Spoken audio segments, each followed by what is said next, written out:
Was hat Motorsport ruiniert? War es ein bestimmter Teil oder war es einfach nur Microsoft? Ja, Motorsport, eine Reihe, die damals wirklich einen legendären Start hingelegt hat.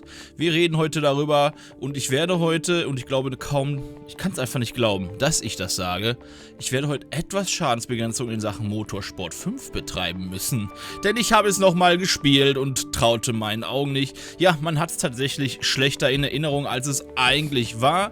Die Negativaspekte sind auch da, aber naja, schauen wir mal. Ja, Motorsport erschien und war sozusagen der Konkurrent für Gran Turismo. Kurz darauf kam auch schon Motorsport 2 und überzeugte auch mit einer gewaltigen Autoauswahl. Und ja, es hat sich sehr gut entwickelt. Ne? Man konnte viel machen, man hatte ein schönes Progress-System, Auktionshaus und. Also schon sehr geil. Dann kam Motorsport 3, da braucht man nicht so weit drauf eingehen, da hat sich die Grafik halt sehr verbessert und auch so, ne, vom Stil her war es schon ein schönes Spiel, ein toller Teil, aber er ist auch relativ schnell untergegangen, denn dann kam Motorsport 4 und das ist ja so ziemlich der beliebteste Teil überhaupt für die meisten Forza Motorsport Fans. Manche sagen sogar, es hätte Microsoft einen Turtle mehr gebracht, diesen Teil einfach komplett zu remastern bzw. ein Remake zu machen. Aber ja, da haben dann wohl die Lizenzen nicht mitgespielt, beziehungsweise wollten die nicht die Arbeit machen. Denn Lizenzen sind gar nicht so das Problem heutzutage. Man sieht das ja auch an Race Room, sehr viele Autos, alles ist möglich. Aber ja, an sich muss man gucken, Motorsport 4 hatte einfach super viele Spielmodis und war allgemein ziemlich gut aufgestellt. Es hatte ein Affinitätssystem, dann die Online-Lobbys. Einer der größten Pluspunkte für Motorsport. Die funktionieren selbst heute noch. Du könntest heute noch mit einer Xbox 360 da online zusammenspielen. Und du konntest da halt alles einstellen und das absolute Highlight war, dass du einfach noch KI hinzufügen konntest und das geht in dem modernen zum Beispiel nicht mehr und ja, ein sehr wichtiges Feature gewesen, weil ja, wenn man jetzt nur zu zweit oder zu dritt ist, macht es natürlich weniger Spaß, als wenn man dann da noch irgendwie 12 extra Autos hätte und die konnte man halt hinzufügen in Form von KI. Gleichzeitig hatten wir dann immer noch das Schadensmodell und so weiter und ja, dann aber, was sehr wichtig war für den Einzelspieleraspekt, halt auch die Karriere. Du hattest da ein gewaltiges Raster. Und das werden wir uns später nochmal genauer angucken einmal. Aber man sieht einfach Unmengen von Events, ja. Oder, wenn man darauf keinen Bock hatte, ist man einfach in den Welttournee-Modus gegangen und hat dann da gespielt. Ja, Motorsport 4 hatte wirklich von allem irgendwie etwas, selbst ein Drift-Mode und so weiter. Fußball konntest du da spielen und. Also absoluter Banger-Teil. Der ist auf jeden Fall nicht dafür verantwortlich, dass Motorsport so zugrunde gegangen ist. Ja, und dann kam Motorsport 5. Und da haben wir jetzt ein gewaltiges Problem. Denn wenn man jetzt im Nachhinein darauf schaut, sieht es gar nicht mehr schlecht aus. Das Problem war damals einfach die Grafik. Aber nicht, weil sie schlecht war, sondern weil sie so krass war. Ja, dieses Spiel sieht selbst heute noch wahnsinnig gut aus. Absolut unnormal. Das ist hier nicht mit KI überarbeitet oder so. Das uralte Game sieht wirklich so gut aus. Das einzige Problem sind halt wirklich so Kantenglättung und so weiter, weil es halt, ne, die Formate haben sich geändert. Ich nehme hier mit 2K-Monitor und alles auf. Dann, ne, die Kantenglättung ist nicht so der Burner, aber der Rest ist eigentlich gut. Klar, man erkennt immer noch ein bisschen so, ja, hier Vegetation und so weiter ist noch nicht so top.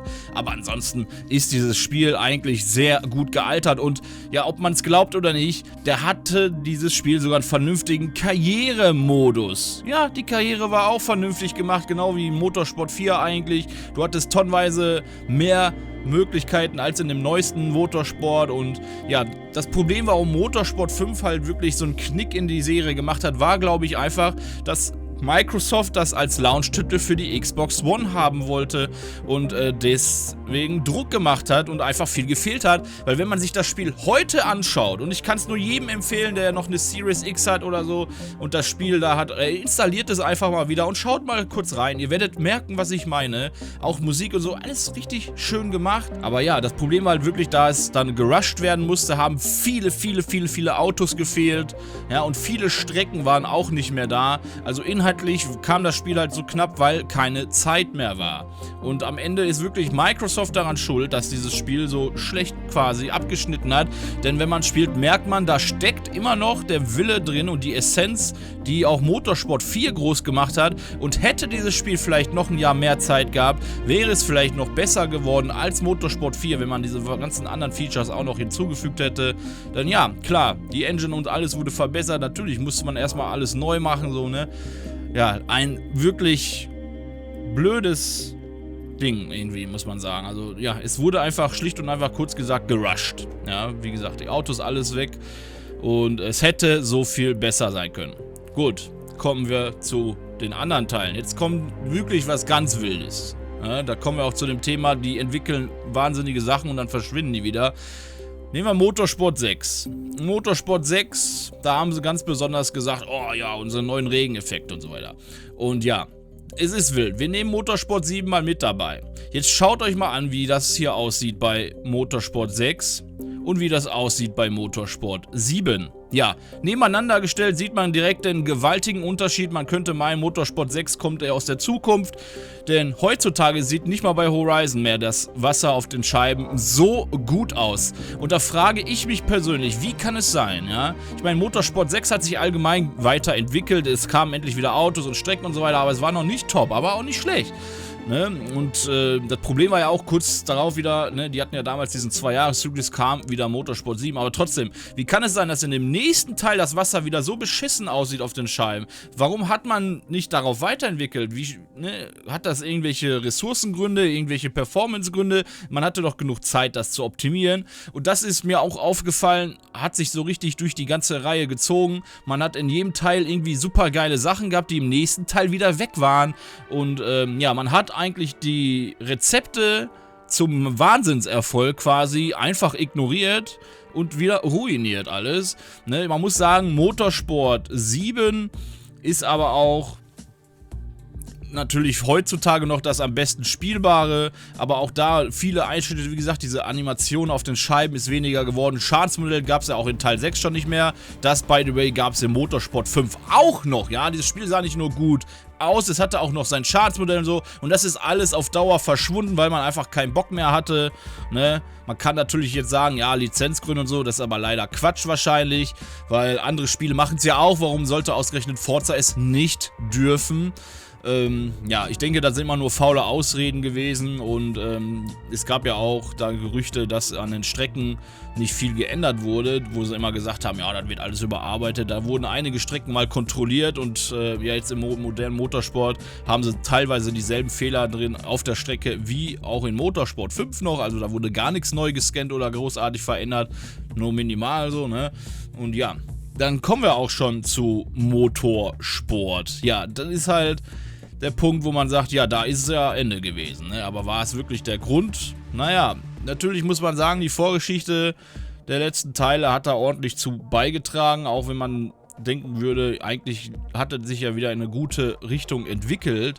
Motorsport 7 war halt schon ziemlich weit, vor allem auch das Homologisieren und alles, es war fortschrittlicher einfach, wenn man heute drauf guckt, weil Motorsport, ja, von 23, was ja mittlerweile totgeschrieben ist, mehr oder weniger, ja, da ist einfach, es ist einfach, man hat gemerkt, da hatte keiner Bock drauf gefühlt. Das Menü ist total lieblos, der Homespace ist komplett unspektakulär, Karriere ist praktisch nicht vorhanden, Welttour gibt's auch nicht, keine besonderen Affinitätsbelohnungen, nur ein paar Mal Rabatte bei Automarken, wenn ihr mit irgendeinem der Wagen Level 50 erreicht, was aber irgendwie komplett untergeht.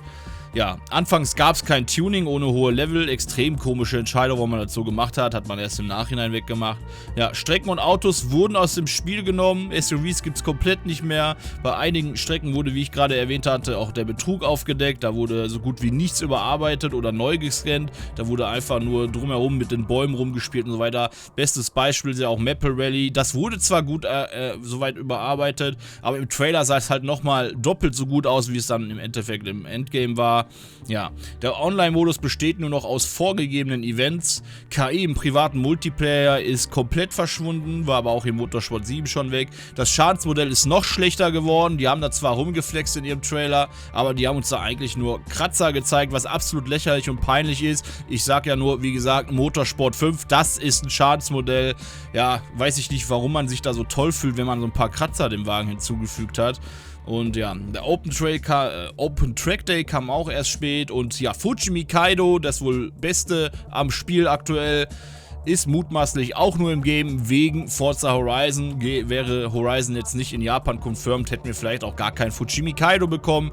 Denn die Wahrscheinlichkeit, dass Fujimi Kaido in Horizon 6 sein wird, ist sehr, sehr hoch. Das sage ich zumindest. Schon seit der Ewigkeit, weil es hat, wie gesagt, zu viel Detail. Das habe ich in einem anderen Video schon mal erwähnt. Wo ist jetzt hier der Punkt? Ich würde sagen, Motorsport 5 ist so der Auslöser gewesen, wo es bergab ging, dank Microsoft. Ne, da wurde wahrscheinlich zu viel Druck gemacht. Und dann die Entscheidung, Motorsport 7 so früh abzuwürgen und zu sagen, nee, keine Updates mehr, wir wollen jetzt am nächsten Teil arbeiten. Und dann braucht es wirklich an die 7 Jahre hat es gedauert, nur um dann also ein halbfertiges irgendwas dahin zu klatschen. Und ja, die Frage ist, warum wurde da so massiv gelogen? Wer hat sich das ausgedacht? Wollte man die Serie mit Absicht killen? Ich glaube nicht, aber ja, irgendwie eigenartig, ne? Dann kommt Microsoft um die Ecke und cuttet einfach mal die Hälfte des Turn 10 Teams weg und schickt die andere Hälfte zu Horizon 6 und lässt Motorsport eigentlich einfach dann liegen. Und ja, nicht nachvollziehbar, denn Motorsport hat viel Potenzial. Grafisch könnte es mehr leisten, als es tut. Das Handling und so weiter ist alles top. Es fehlt halt nur so an mehr Rennwagen und natürlich weiteren Content und vielleicht auch mal ein überarbeitetes Menü. Ne, wenn alle Menüs vorher waren einfach ziemlich schön umgesetzt, ne, und gemacht, auch die Home Spaces, alles. Und im Motorsport wirkt alles einfach nur hingeklatscht. Ja, man hat die Engine irgendwie überarbeitet oder gewechselt. Man muss vieles neu programmieren und so weiter. Aber ja, anscheinend haben 7 Jahre einfach nicht gereicht.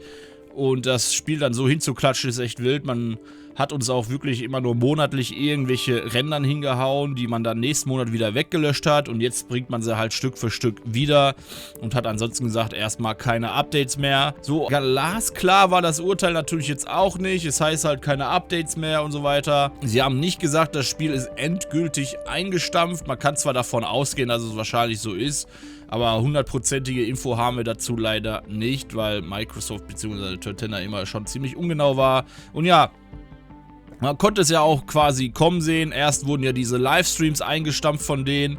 Dann, ja, das halbe Team und dann das Spiel endgültig. Ja, man sieht, Microsoft hat da ordentlich Budgetkürzungen durchgeführt. Ich bin mal gespannt, ob diese komischen Livestreams zurückkehren mit mit Horizon 6. Ich meine, Geld haben sie ja genug eingenommen, jetzt auch nochmal zusätzlich mit dem Release auf der PlayStation von Horizon 5. Also am Geld kann es nicht liegen bei dieser Spielereihe. Ich denke, da fehlt einfach der Wille, die Innovation und das geeignete Führungspersonal beim Motorsport, um das Ding wieder auf Linie zu bringen. Oder sie planen heimlich etwas im Hintergrund. Eins ist aber klar, Motorsport war der größte Sim-Racer quasi oder Simcade, wie man will, auf der Xbox. Und könnte weiterhin wieder ein großer Konkurrent auch für Gran Turismo sein, würde man mal seinen Arsch da hochkriegen und mal vernünftig an die Sache rangehen.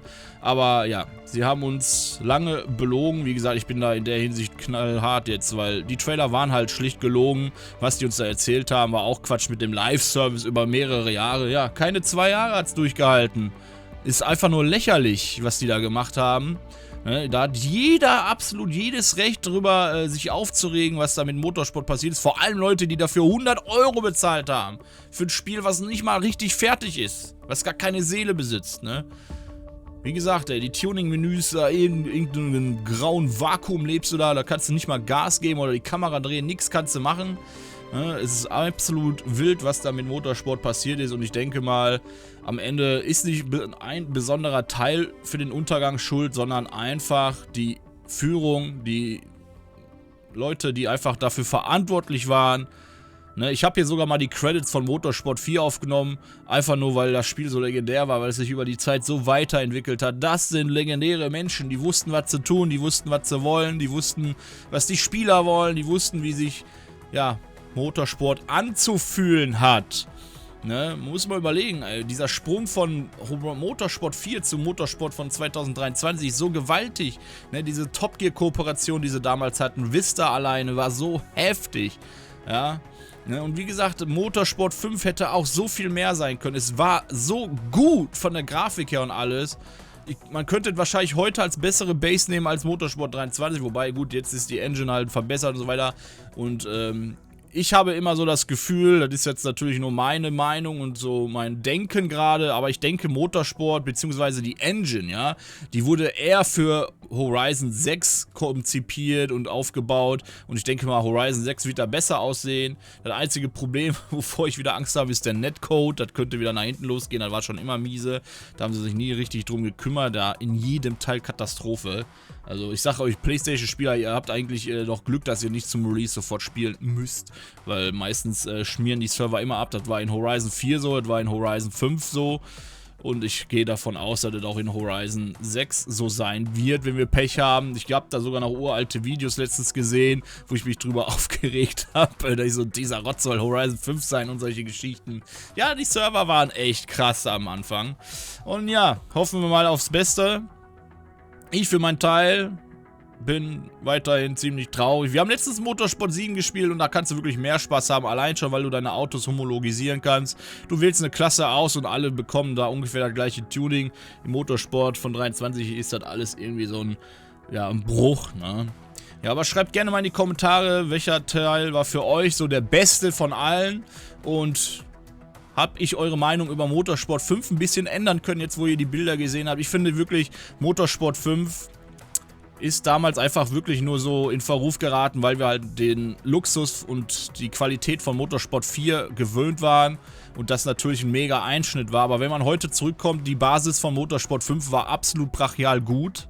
Nur hat leider die Zeit gefehlt und es hätte wirklich ein absolutes Banger-Game werden können.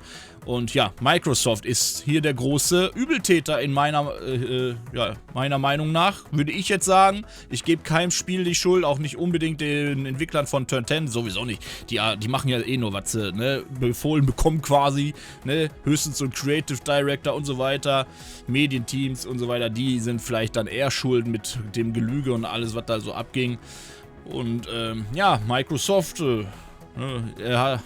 bekleckert sich ja sowieso nicht mit viel Ruhm in letzter Zeit. Aber ja, warten wir mal die Zukunft ab. Das ist ja ein großes Jahr für die wieder. Aber gucken, wie sie da wieder reinscheißen.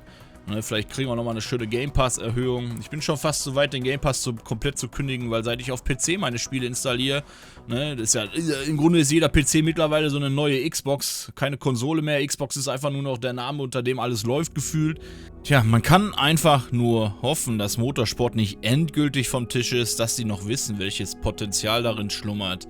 Und mir fiel da ein, auch als ich mir die alten Teile nochmal angeguckt habe, Jeremy Clarkson, ja, den kennen wir ja alle von Top Gear, hat da damals sowas richtig Tolles eingesprochen, weil die Worte lagen mir selbst auf der Zunge, ich hätte es genauso jetzt sprechen können, aber ich dachte, gebe ich euch einfach das Original, denn vielleicht braucht der eine oder andere, vor allem der ein oder andere Entwickler und Publisher, einfach mal eine Erinnerung, was Motorsport für uns eigentlich bedeutet. A convenient alternative to highly flammable dirigibles or walking. But you understand, cars are far more than this. They are our history. They mark the moments by which we define decades. Cars are some of the most intoxicating, most beautiful things ever forged by mankind. They represent the glory of technology, the essence of freedom, and have been the weapons in some of our most gripping sporting battles. They grip us, they cheer us on, they hold us up as heroes. So this is about the love of all things four-wheeled and fast. This is a shrine to power, to speed, to metal made beautiful. This is where dreams are driven. Welcome to Forza.